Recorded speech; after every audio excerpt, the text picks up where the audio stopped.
ഏത് യുദ്ധത്തിൻ്റെയും ആദ്യത്തെ ഇരകൾ നിരപരാധികളായ കുട്ടികളും സ്ത്രീകളും വൃദ്ധരുമെല്ലാം ആകാമെന്ന് പറയാറുണ്ട്. അത് ഗസയിലും ലെബനോണിലും യമനിലും സിറിയയിലുമെല്ലാം അങ്ങനെ തന്നെയാണ്. ഇറാനിലും ഇസ്രായേലിലും കാര്യങ്ങൾ വ്യത്യസ്തമാകില്ല.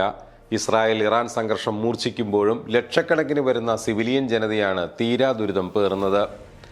സാധാരണക്കാരുടെ ജീവിതം കൂടുതൽ ദുഷ്കരവും ദുരിതപൂർണവുമാകുന്നു. ഇറാനിൽ ഇസ്രായേൽ നിരന്തരം നടത്തുന്ന വ്യോമാക്രമണങ്ങളിൽ കൊല്ലപ്പെട്ടവരുടെ എണ്ണം 600 കടന്നിരിക്കുന്നു. ഏറ്റവും ഒടുവിൽ ലഭിക്കുന്ന വിവരങ്ങൾ പ്രകാരം 639 ഇറാനിലെ മരണസംഖ്യ. ഗുരുതരമായതും അല്ലാതെയും പരിക്കേറ്റവരുടെ എണ്ണം 1300 കടന്നിട്ടുണ്ടെന്നാണ് human rights activities news agency report ചെയ്യുന്നത്. ഇസ്രായേലിന്റെ കാര്യം നോക്കൂ. പൗരന്മാർക്ക് ഏറ്റവും വലിയ സുരക്ഷ ഉറപ്പു നൽകുന്ന രാജ്യമാണത്. എന്നാൽ ഇറാന്റെ മിസൈൽ വർഷത്തിൽ ഇസ്രായേൽ പ്രതിരോധ സംവിധാനങ്ങളെല്ലാം തകർന്നപ്പോൾ ആയിരക്കണക്കിന് മനുഷ്യരാണ് പെരുവഴിയിലായിരിക്കുന്നത്. കഴിഞ്ഞ ദിവസം പുറത്തുവന്ന ഔദ്യോഗിക കണക്കുകൾ പ്രകാരം 3000 പേരാണ് ഇസ്രായേലിൽ ഭവനരഹിതരായിരിക്കുന്നത്. ഇസ്രായേലിന്റെ നരനായട്ടിൽ കുടിയും കിടപ്പാടവും തകർന്ന് അന്തിയുറങ്ങാൻ ഇടമില്ലാതെ പറക്കമുറ്റാത്ത മക്കളുമായി പലായനം ചെയ്യുന്ന ഫലസ്തീനികൾ ഇപ്പോൾ പുതുമയുള്ള ഒരു കാഴ്ചയല്ല. കയ്യിൽ കൊള്ളുന്ന സാധനങ്ങളുമായി സുരക്ഷിത കേന്ദ്രങ്ങൾ തേടി കിലോമീറ്ററുകളോളം നഗ്നപാതരായി സഞ്ചരിക്കുന്ന മനുഷ്യർ. ഒടുവിൽ ഏതെങ്കിലും അഭയാർത്ഥി ക്യാമ്പുകളിൽ എത്തുമ്പോൾ അവിടെയും ഇസ്രായേലിന്റെ ബോംബ് വർഷം. ജീവൻ ബാക്കിയുള്ളവരുമായി വീണ്ടും മറ്റേതെങ്കിലും ഇടങ്ങളിലേക്ക് വീണ്ടും ദുരിതയാത്ര. അങ്ങനെ അന്ത്യമില്ലാത്ത കഠിന പലായനങ്ങളിലാണ് ഫലസ്തീനികളുടെ ജീവിതം ഇപ്പോൾ. ഗസയിലെ മനുഷ്യരുടെ തീക്കടൽ ജീവിതം പക്ഷേ അന്താരാഷ്ട്ര സമൂഹത്തിന്റെ മനസാക്ഷിയെ ഒട്ടും ഉലയ്ക്കുന്നേയില്ല. എന്നാൽ ഇതേ അവസ്ഥ നേരിടേണ്ട ദുർവിധി എന്നെങ്കിലും ഇസ്രായേൽ ജനതയെയും തേടിയെത്തുമെന്ന് ആരെങ്കിലും ചിന്തിച്ചു കാണുമോ? ഫലസ്തീനിൽ ബോംബ് വർഷിക്കുമ്പോൾ സദ്രത്തോത്തിലെ മലനിരകളിൽ ഇരുന്ന് വെടിക്കെട്ട് കാണുന്ന പോലെ ആഘോഷിക്കുന്നവർ ഒരിക്കലും അങ്ങനെയൊന്നും സ്വപ്നം പോലും കണ്ടിട്ട് പോലും ഉണ്ടാകില്ല. ഇത്രയുമായിരുന്നു ഇസ്രായേൽ ഭരണകൂടം അവർക്ക് ഉറപ്പു നൽകിയിരുന്ന സുരക്ഷ. ഒരു വശത്ത് ബങ്കറുകളും ബോംബ് ഷെൽട്ടറുകളുമുണ്ട്, മറുവശത്ത് അയൺ ഡോമും എയറോയും ഡേവിസ് റിങ്ങും ഉൾപ്പെടുന്ന എയർ ഡിഫൻസ് സംവിധാനങ്ങളും. എന്നാൽ ഇറാനിൽ കയറിയുള്ള ഇസ്രായേൽ പ്രകോപനം വരെ മാത്രമേ ആ സുരക്ഷാ ഗ്യാരണ്ടിക്കെല്ലാം ഉറപ്പുണ്ടായിരുന്നുള്ളതെന്നാണ് ഇപ്പോൾ വ്യക്തമാകുന്നത്. ഇറാന്റെ ആണവ കേന്ദ്രങ്ങൾ തകർക്കാനെന്ന് പറഞ്ഞ് ഇസ്രായേൽ ആരംഭിച്ച റൈസിംഗ് ലയൺ ഓപ്പറേഷന്റെ ദുരിതം അനുഭവിക്കുന്നത് ഇപ്പോൾ സാധാരണ ഇസ്രായേൽക്കാർ കൂടിയാണ്.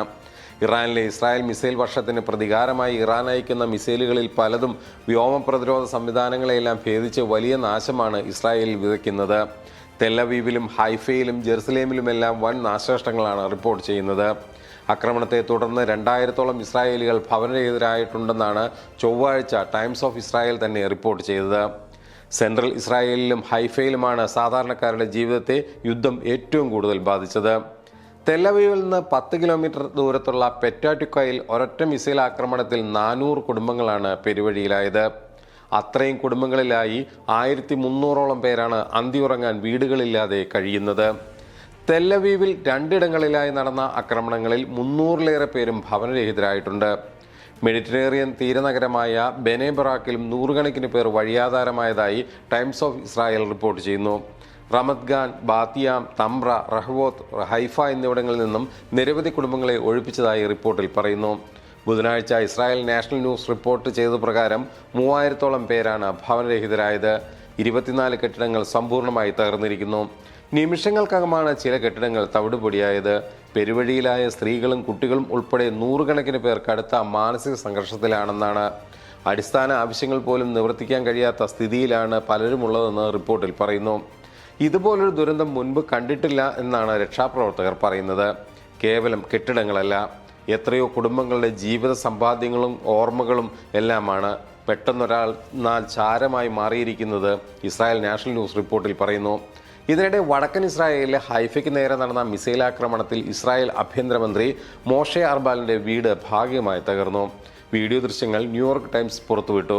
ഇസ്രായേലിലെ ഏറ്റവും തിരക്കേറിയ തുറമുഖവും നാവികത്താവളവുമാണ് ഹൈഫയിലുള്ളത്. ഹൈഫയിൽ നടന്ന ആക്രമണത്തിൽ ഒരു പള്ളിയും ചർച്ചും ഉൾപ്പെടെ നിരവധി കെട്ടിടങ്ങൾക്ക് കേടുപാടുകൾ സംഭവിച്ചു. ആക്രമണം നടക്കുമ്പോൾ പുരോഹിതന്മാർ പള്ളിയിൽ ഉണ്ടായിരുന്നുവെന്ന് ഇസ്രായേൽ ആഭ്യന്തര മന്ത്രാലയം പുറത്തിറക്കിയ പ്രസ്താവനയിൽ പറയുന്നു. ഹൈഫയിലെ ഇസ്രായേലിന്റെ ഏറ്റവും വലിയ എണ്ണ ശുദ്ധീകരണശാല ഇറാൻ മുമ്പ് ആക്രമിച്ചിരുന്നു. മിസൈൽ ആക്രമണത്തിന് പിന്നാലെ മധ്യ ഇസ്രായേലിലെ ഒരു 4 നില അപ്പാർട്ട്മെന്റ് കെട്ടിടത്തിന്റെ മേൽക്കൂരയിൽ തീപിടുത്തമുണ്ടായി. ചിലർക്ക് പരിക്കേറ്റിട്ടുണ്ട്. തീയണയ്ക്കാനുള്ള ശ്രമങ്ങൾ പുരോഗമിക്കുകയാണ്. അതേസമയം ബെൻഗുരിയോൻ വിമാനത്താവളവും ആക്രമിച്ചതായി ഇറാനിയൻ റവല്യൂഷണറി ഗാർഡ് അറിയിച്ചു. ഇതിനിടെ ഇറാൻ തലസ്ഥാനമായ ടെഹ്റാനിലും ഇസ്ഹാനിലും വ്യാപക ആക്രമണം തുടരുന്നതായി ഇസ്രായേൽ അവകാശപ്പെട്ടു. ഇറാൻ ആക്രമണം ഇസ്രായേൽ കനത്ത നാശം വിതയ്ക്കുകയാണ്. ഇസ്രായേലിലെ പലയിടങ്ങളിലും അപായ സൈറൺ നിർത്താതെ മുഴങ്ങുന്നുണ്ട്. ഇതിനിടെ ആണവ പദ്ധതി ഉപേക്ഷിക്കില്ലെന്ന് ജനീവ യോഗത്തിൽ ഇറാൻ വ്യക്തമാക്കി. അമേരിക്കയുമായുള്ള ആണവ ചർച്ച തുടരാൻ ഇറാനോട് നിർദ്ദേശിച്ചെന്ന് യൂറോപ്യൻ രാജ്യങ്ങൾ പറഞ്ഞു. എന്നാൽ ഇസ്രായേൽ ആക്രമണം നിർത്താതെ ആണവ ചർച്ച പുനരാരംഭിക്കാനാകില്ലെന്നാണ് ഇറാൻ വിദേശകാര്യമന്ത്രി അബ്ബാസ് അരാഗി വ്യക്തമാക്കിയത്. ഇസ്രായേലിന്റെ ആക്രമണങ്ങളെ നേരിട്ട് പിന്തുണച്ചിട്ടില്ലാത്തതിനാൽ യൂറോപ്യൻ രാജ്യങ്ങളുമായി ഇനിയും ചർച്ചകൾക്ക് തയ്യാറാണെന്ന് അദ്ദേഹം പറഞ്ഞു. ഇറാൻ ഇസ്രായേൽ സംഘർഷം രൂക്ഷമാകുന്നതിനിടെ നിർണായക പ്രതികരണവുമായി റഷ്യയും രംഗത്തെത്തിയിട്ടുണ്ട്. ഇറാനിലെ ഭരണമാറ്റം അസ്വീകാര്യമാണെന്ന് റഷ്യ പ്രതികരിച്ചു. ഇറാൻ പരമോന്നത നേതാവ് ആയത്തുള്ള അലി ഖാംനയെ തൊട്ടാൽ പണ്ടോറയുടെ പെട്ടി തുറക്കും പോലെ ഇസ്രായേലിന് തിരിച്ചടി ഉണ്ടാകുമെന്ന മുന്നറിയിപ്പും റഷ്യ നൽകുന്നു.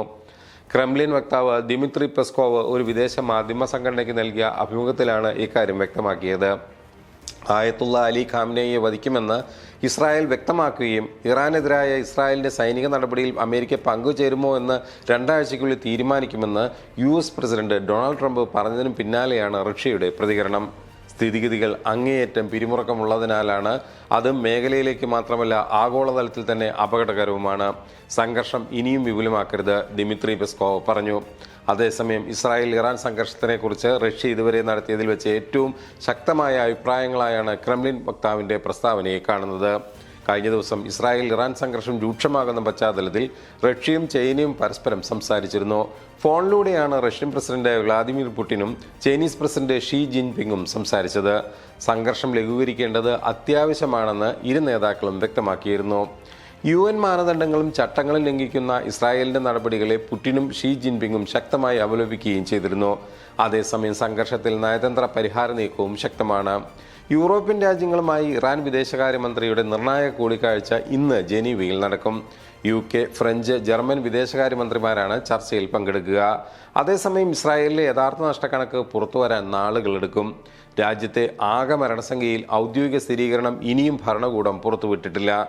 ഇറാൻ ആക്രമണത്തിലെ നാശനഷ്ടങ്ങളുടെ ദൃശ്യങ്ങളും വിവരങ്ങളും പ്രസിദ്ധീകരിക്കുവാൻ ഭരണകൂടം മാധ്യമങ്ങൾക്ക് സെൻസർഷിപ്പ് ഏർപ്പെടുത്തിയിട്ടുണ്ട്. ഇതിനാൽ യുദ്ധത്തിൽ ഇസ്രായേലിന്റെ ആഘാതത്തിന്റെ യഥാർത്ഥ ചിത്രമറിയാൻ കൂടുതൽ നാൾ കാത്തിരിക്കേണ്ടി വരും. വലിയ തോതിലുള്ള യുദ്ധങ്ങൾ എന്നും പ്രശ്നങ്ങൾ തന്നെയാണ്. ഓരോ കാലഘട്ടത്തിലും യുദ്ധം അവസാനിക്കേണ്ടത് അനിവാര്യതയാണ്. ഈ ഘട്ടത്തിൽ വളരെ ശ്രദ്ധയോടുകൂടി വേണം ലോകരാജ്യങ്ങൾ കാര്യങ്ങളെ കാണുന്നതിന്. ഒരു സ്ഥലത്ത് തീ വെച്ച് ബഹളം വെച്ച് എരിക്കൂട്ടി കൂടുതൽ പ്രശ്നങ്ങൾ സൃഷ്ടിച്ചാൽ വരാൻ പോകുന്നത് വലിയ ഒരു മാനവരാശിയുടെ നാശത്തിനാണ്. ഏതായാലും സമാധാനപരമായ ഒരു ജീവിതത്തിനായി എല്ലാവരും കൊതിക്കുന്നത് പോലെ ഇസ്രായേലിലെയും ഇറാനിലെയും ഫലസ്തീനിലെയും മക്കളും കൊതിക്കുന്നുണ്ട്. അതിനൊരു നല്ല നാളെ വരുമെന്ന പ്രതീക്ഷയോടെ നേർക്കാഴ്ച വീണ്ടും അടുത്തയാഴ്ച കണ്ടുമുട്ടാം.